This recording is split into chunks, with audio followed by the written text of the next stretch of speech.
Hello and welcome back to MarineMax Cumming, Georgia. My name is Quinn Seagraves and today we're going to be walking through one of our fresh trade-ins. This is going to be a 2018 Harris Crowne.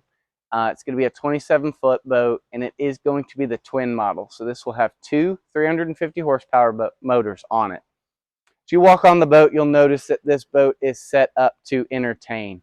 You've got low profile rails so that you have great visibility out the front. You'll have plenty of built-in fender clips to move your fenders around the boat depending on the various docks that you will be attending, and nice big plush seats in the front.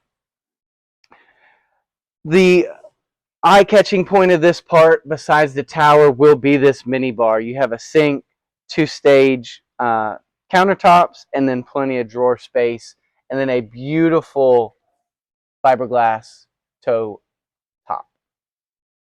If you come and look at the dash, it is also going to be well equipped. You're going to have the Simrad digital view. You'll have the center screen and a side screen that will show you all the engines, diagnostics, chart plotting, and functions of that sort.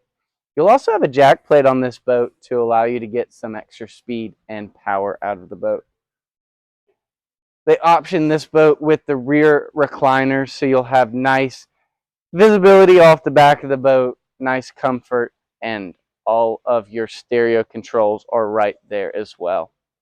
Here's a great view of those twin Mercury Verado 350 outboards and your swim step in the middle. We would love to get you out on the water on this boat, so if you have any questions about it or want to come see it, give us a call. Our number is down in the description below.